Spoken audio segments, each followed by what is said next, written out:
Shashi Tharoor, welcome to the show. I think I should make it clear that we are talking to Mr. Tharoor, Dr. Tharoor, one day after his victory in Kerala. He's just come back to Delhi 2 hours ago. He's very kindly agreed to do this interview. We know what the election results are, but no new government has been formed yet. In fact, the India Alliance has not even met to discuss what They're meeting in about half an hour. They're meeting in about half an hour. So to give you a sense of context, I'm going to start with the obvious thing. Congratulations. Thank you. Were there any nervous moments during counting? It was a closer run thing than we expected. To be quite honest, this was an election we thought was safely in the bag, especially after we saw the atmosphere in the constituency on the 26th of April, which is when the voting was. But somehow, we had obviously miscalculated because we never anticipated that as the rounds of counting advanced, that my BJP opponent, Rajiv Chandrasekhar, would rise to as high at one point as a 23,000 lead. Yeah. We had simply not factored that in, and that looked as if it might turn out to be insurmountable.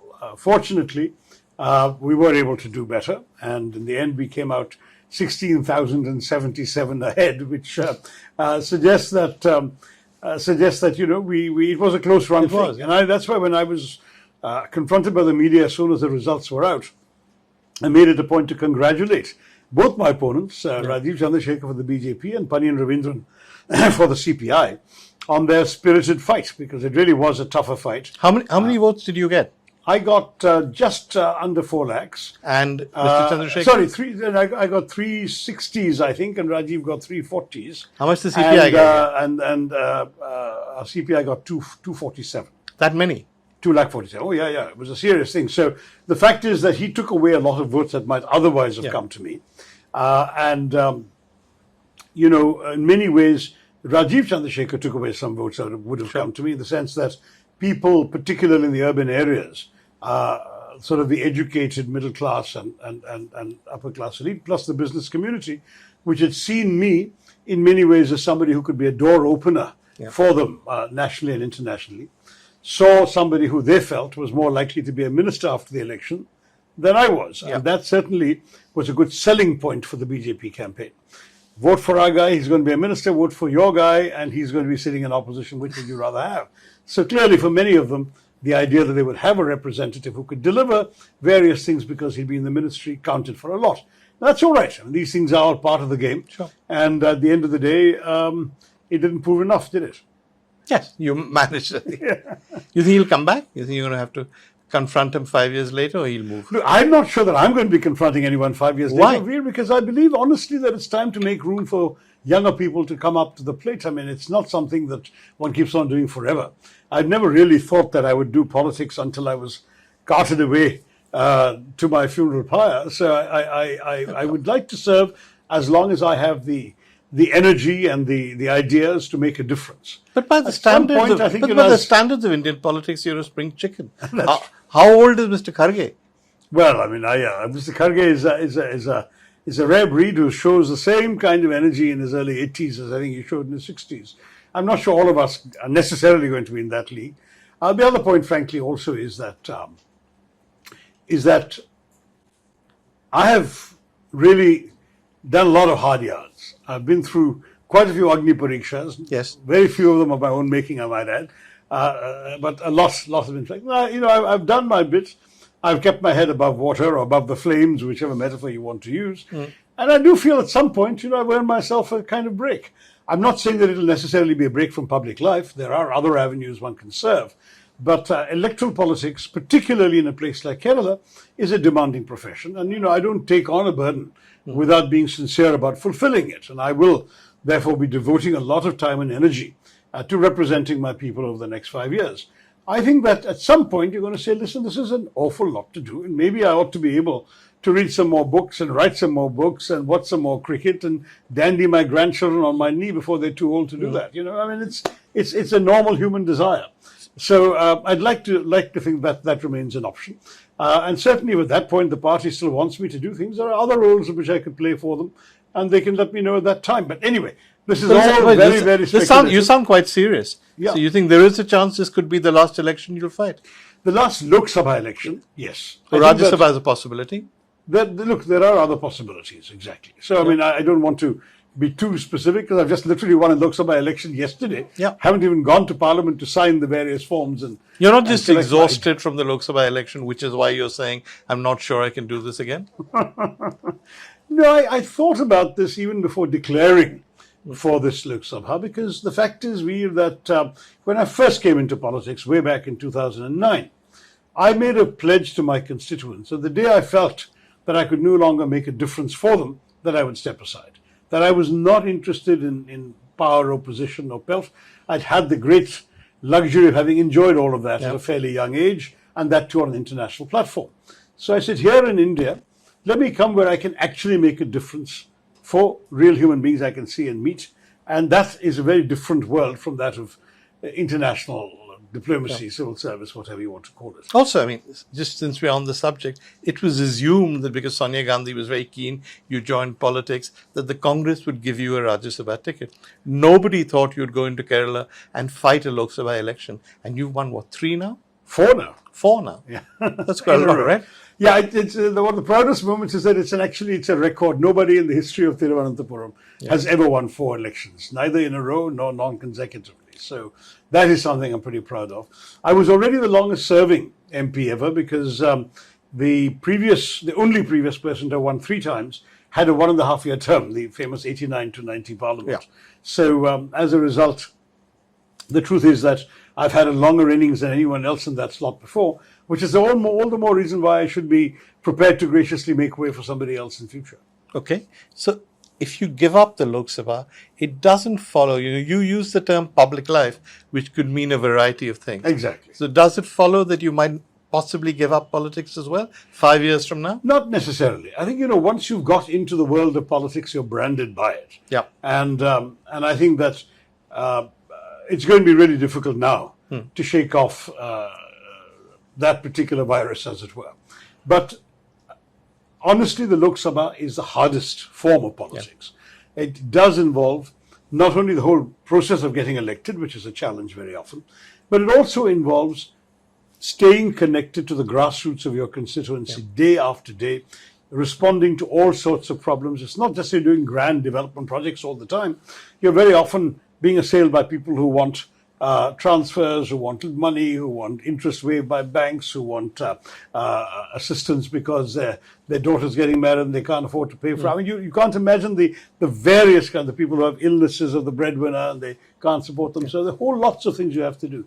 And you have to be there first, and sometimes they're only one shop window, as it were, to try and get them assistance. Very often this is not assistance that's available from government sources. And so you have to find creative ways of being able to assist people. And you've had at the center a government that's not of your party for 2 terms, and the same at the state. That's been the hardest part. I must admit I was able to deliver a lot more when I had, first of all, a government of the center when I was first elected, and then 2 years later, government of the state as well.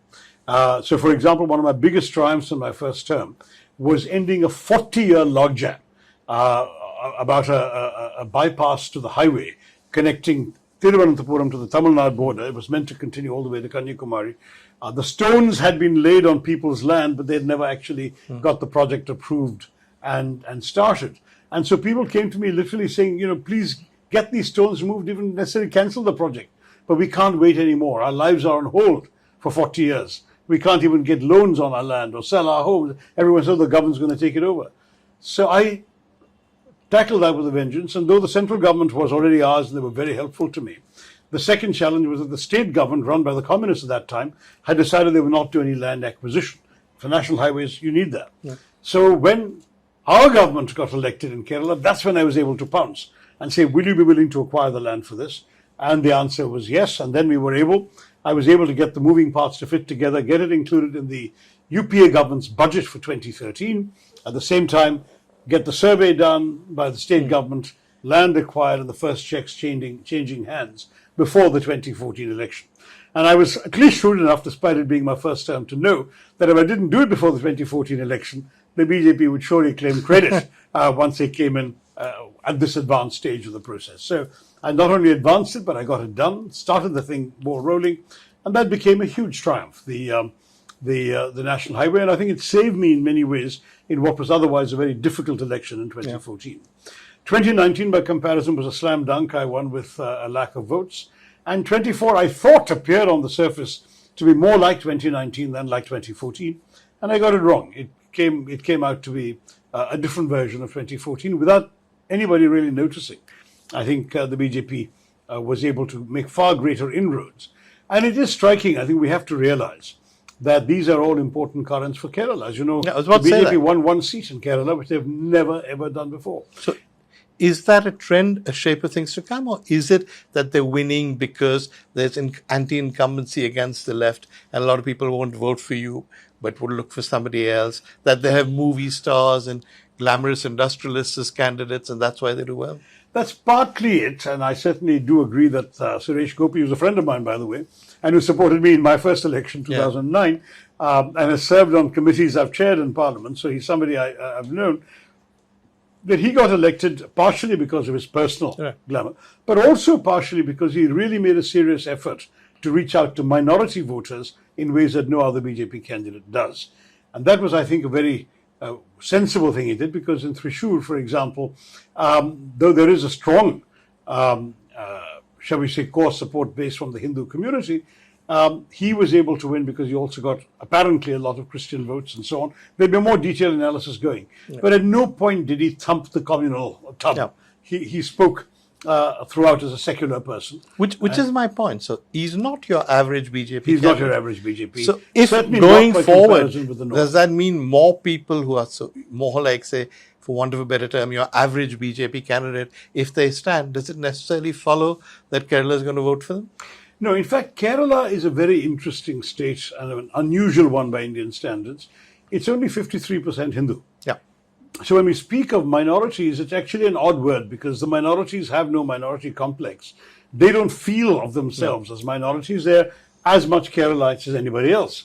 And there's always been the strong sense that they are stakeholders in Kerala in every way as any Hindu would be. The Hindu community also has got, of course, multiple castes. The Christian community has multiple churches and various kinds of groups.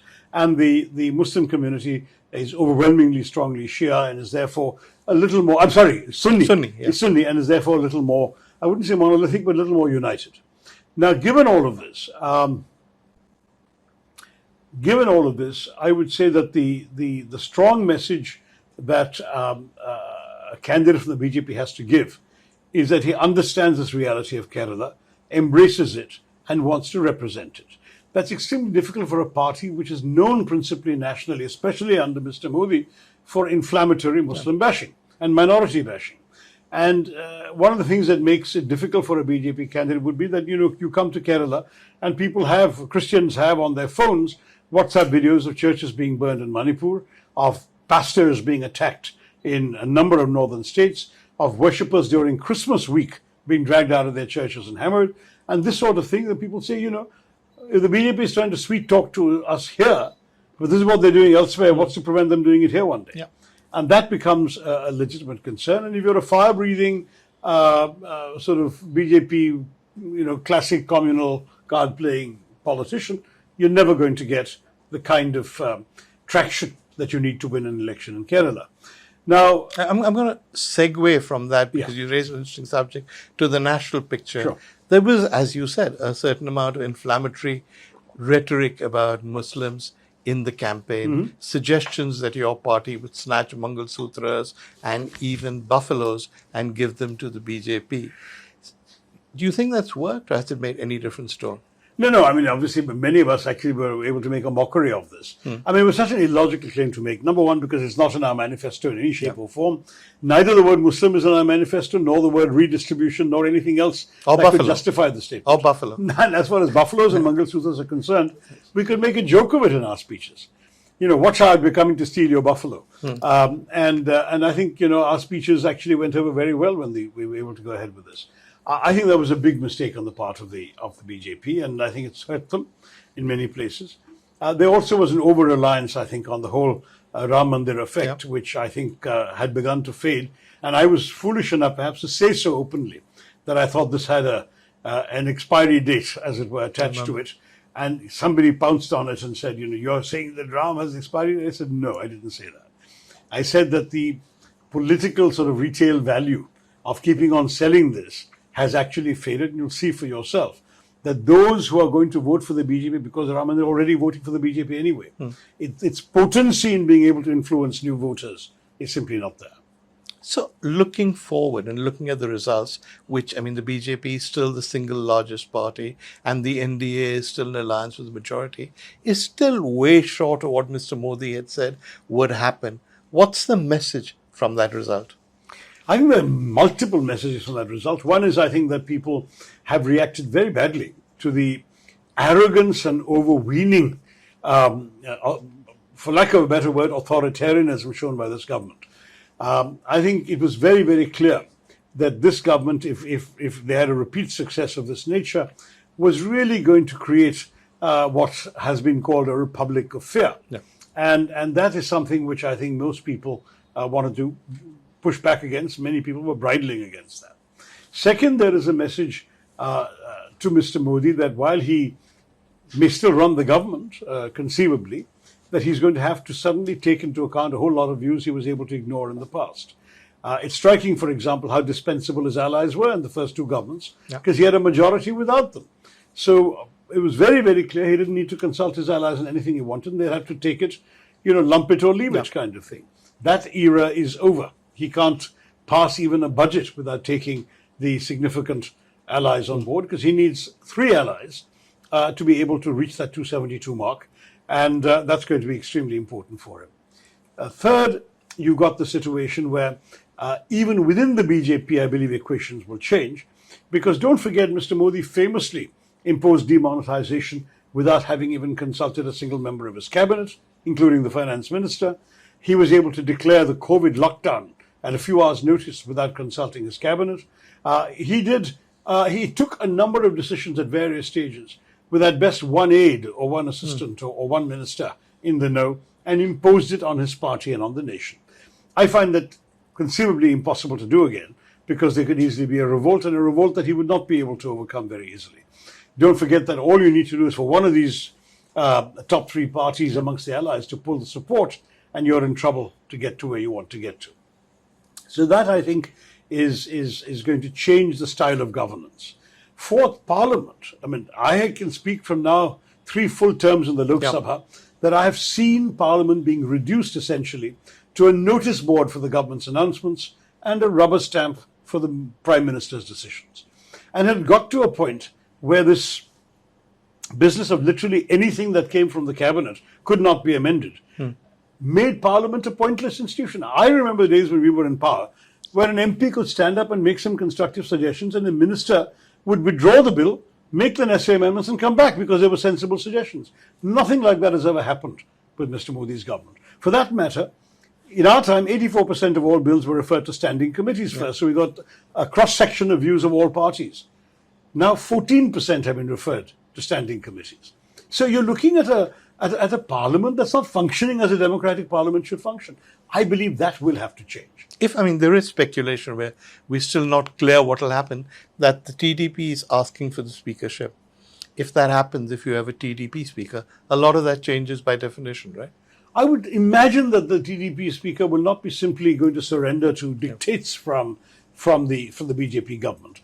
We certainly found that on a number of issues, we were speaking to a speaker who clearly had his own marching orders, as it were. Yep. And he was actually personally a very affable person, somebody we could talk to, but the decisions that were made were very rarely obliging or accommodative ones. So his personal style was never the issue.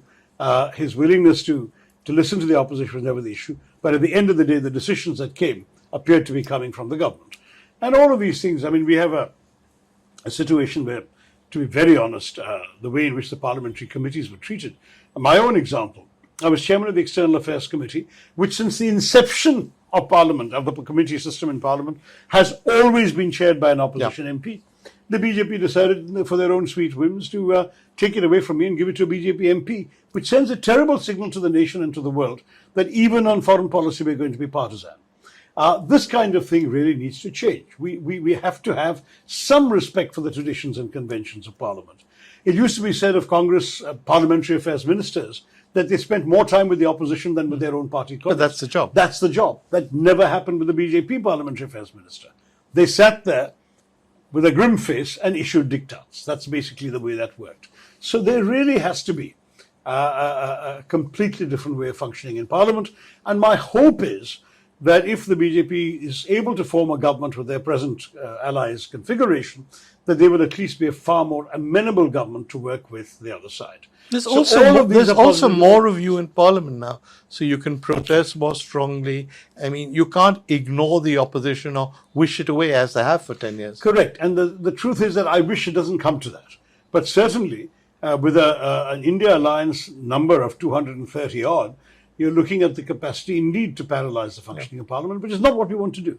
I'm sincere in my belief that we can actually use the podiums of Parliament to get very serious issues across to the nation. It's the famous bully pulpit that President Roosevelt spoke about. But the fact is that it's often an admission of the complete inflexibility and uncooperativeness of the government that reduces the opposition to shouting matches.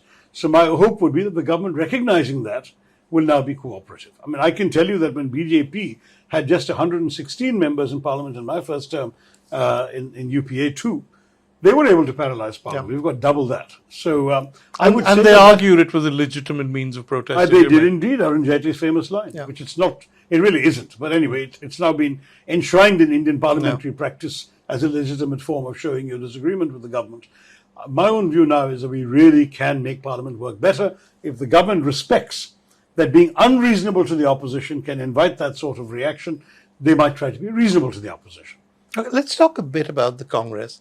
Let's imagine we could go back in a time machine and change things and assume you'd won the election to be Congress president. Would you have done things very differently from the way that train they've has long since left the station. I think Mr. Kharge did an outstanding job. He and the Gandhis were campaigning relentlessly, tirelessly all over the country.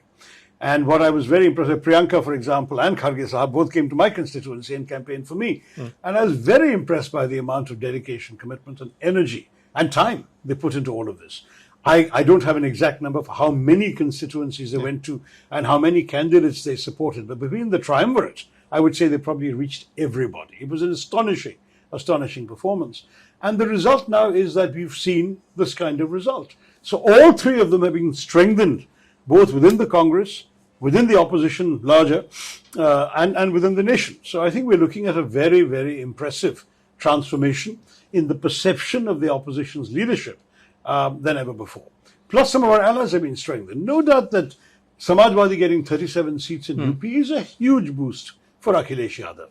Mamata Banerjee going up to 29 in an election where she was told she was going to go down has been a huge boost for her and TMC.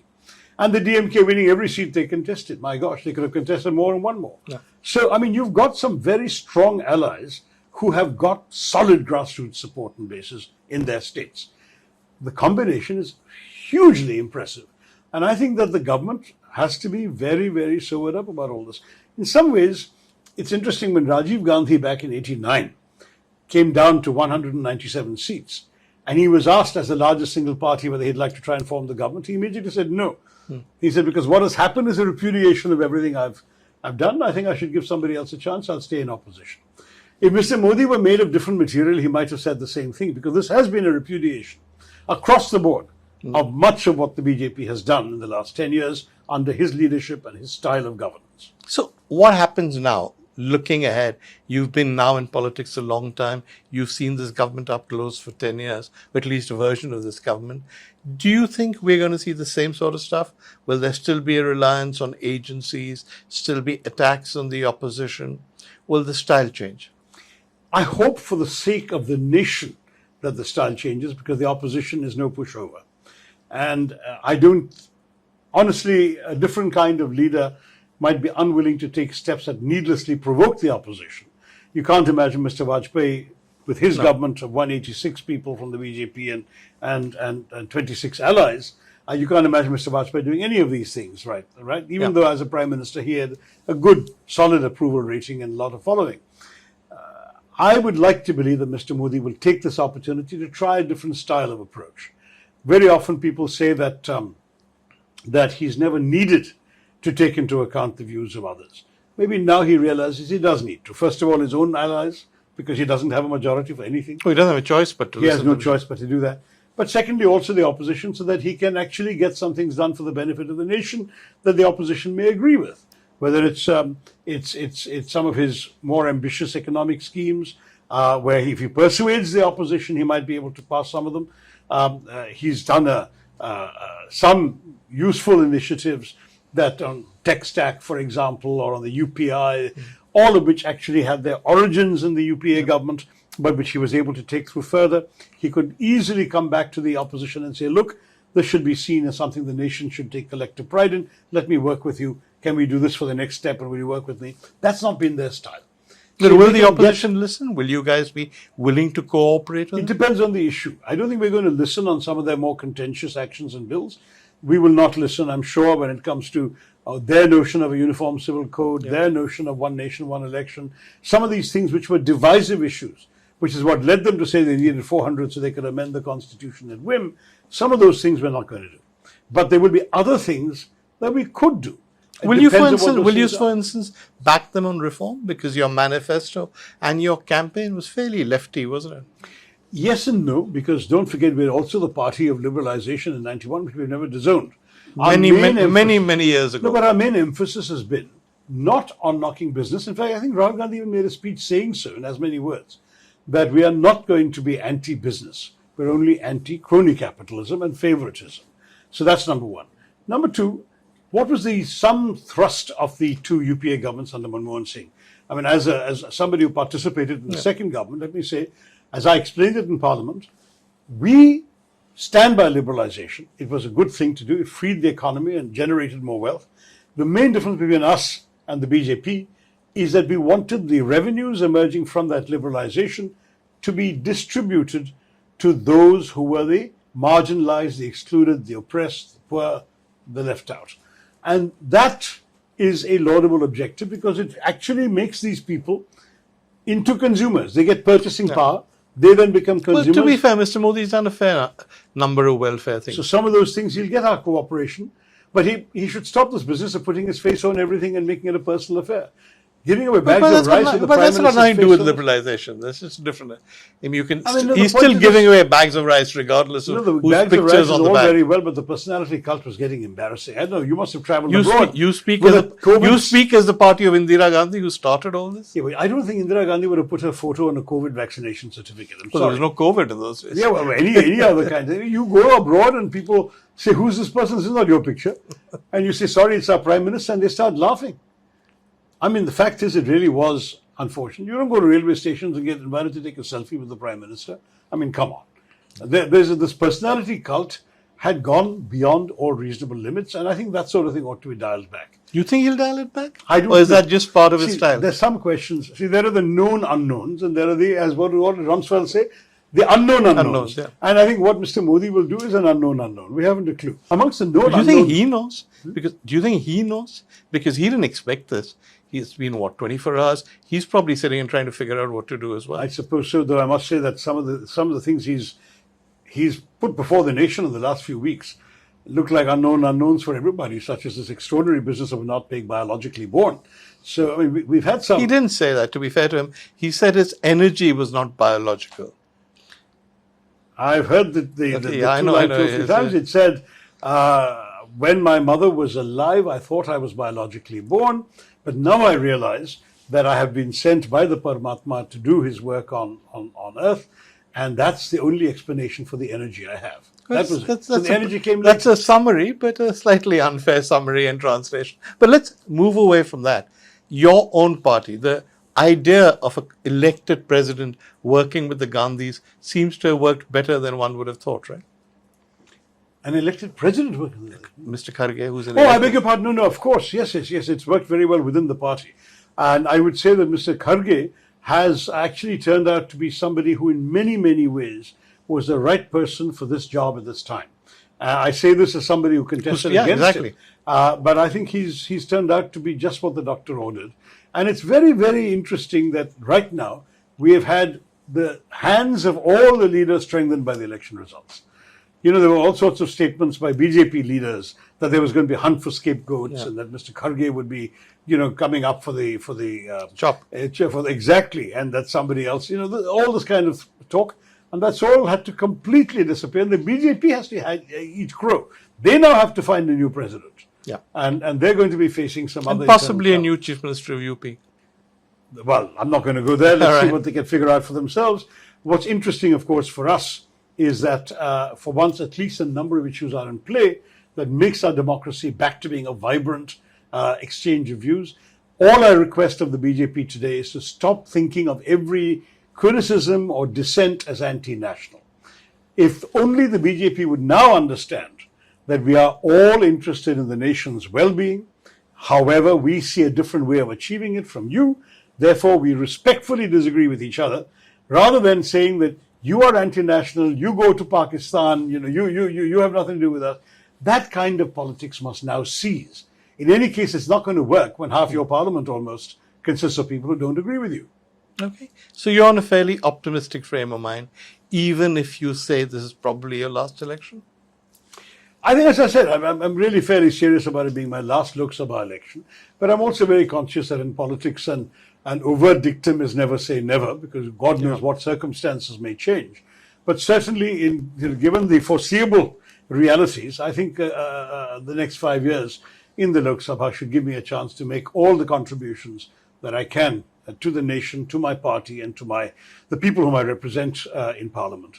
That's my thinking at the moment, but let's see what the nation requires when time comes. Again, the unknowns have to be factored into that answer. Shashi Tharoor, thank you very much. And congratulations once again on a difficult election and a great victory. Thank you. Thanks, Vir.